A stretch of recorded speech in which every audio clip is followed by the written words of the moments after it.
past few months, we can use two words, very satisfactory. But we have far more to go ahead. I think they've all dealt with most of the issues. In regard to laws, we have only one bottleneck. That is, we have very few personnel who are involved in drafting laws, and I think we may be having about 30 or 40, unless we find some ways of getting contracting out to some of the retired people or people abroad. So that's one issue. We have the bottleneck. As far as the Anti-Corruption Commission is concerned, no, they are going ahead. Actually, they had agreed on the principles on selections, but I think they were arguing on many issues around it. So there are about 2 or 3 changes, not on the criteria, but on some of the other matters. But it was not an issue because I think most of them came and agreed on the present chairman, Neil Idawella, who was earlier the additional Secretary General of Parliament and then a judge in the Court of Appeal. So there was unanimity as far as the chairman and the other 2 members were concerned. I met with them and I said, go through what you have to do. Don't rush into anything just because people say you have to catch the crooks, but go in, look at the training. There's actually a big, one of the issues that you have is certainly that most of them are not trained. You have got untrained. So look at what you have to do to develop your human resources. Again, do that and thereafter go ahead. Do your initial work properly. Don't try to show results by saying, we've caught this one or that one. First get your system ready and then go ahead. He agreed. Basically, he's very level-headed. As far as the speaker is concerned, I think he should be available any of these days for you all to meet up with him. But basically, I would say that it's three good, the choices were good, and I had no problems with them. And we'll most probably meet them again sometime in February as to what is the other assistance that is required. A fair number will have to be sent abroad for training. We were doing that in 2016, then the DG changed and that was dropped. The tourism and Christmas has helped I think, to generate more jobs, and we hope we'll be able to get more tourists in this coming year. Only other thing is elections, and the problem there is that every party says they are going to change all this and they'll negotiate with the IMF. Well, I think first off I should start by congratulating on completing the first review under the IMF program. The program really starts on a positive note and is off to a good start, which I think is great news.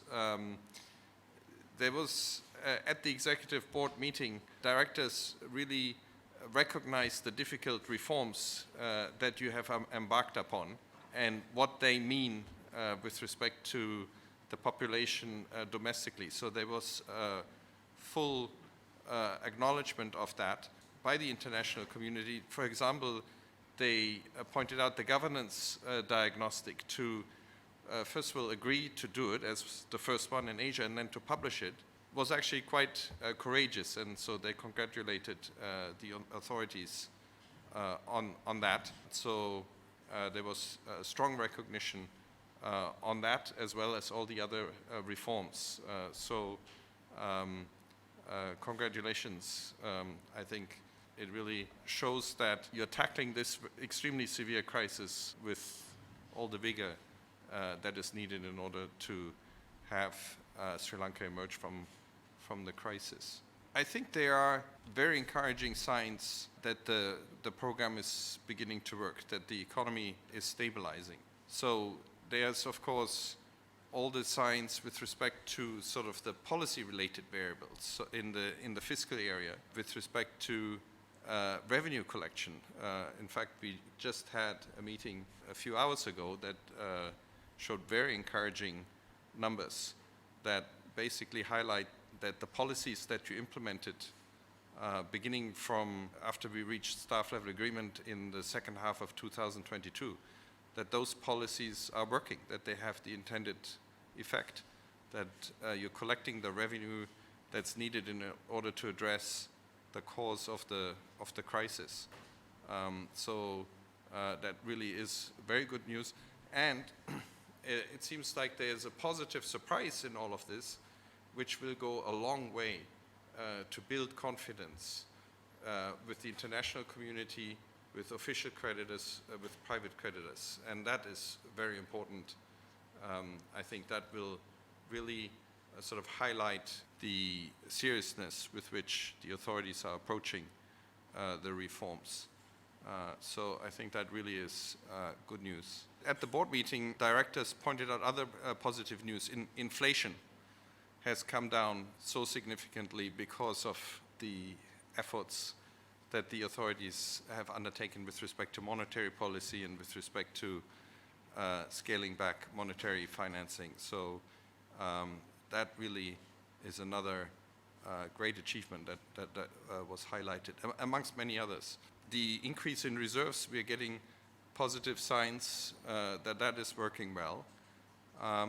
The governance reforms have begun, so I think these are all positive signs. And in fact, we are now seeing in the third quarter positive economic growth. Now, it is very tentative. It's not in the areas where we would like to see it in terms of benefiting the people. At the moment, it is sort of capital formation, it's the machinery and so forth, but you have to start somewhere. Eventually that growth will move over to other sectors, and so I think that is good news. But for that to happen, of course, perseverance with the reforms is absolutely key. So that is very important, and I'm sure you and your colleagues will continue to take that very seriously. From the Japanese Finance Minister, is this transparency, the open letter that you had written in March last year, committing to the transparency, that's something that was mentioned at the board meeting as well. The international community is holding you to it. They recognize the limitations that you are under, so finding a way forward, I think there will be important, because ultimately also these agreements in principle, of course, need to be converted into actual agreements and memoranda of understanding. So moving that along, I think, is quite important.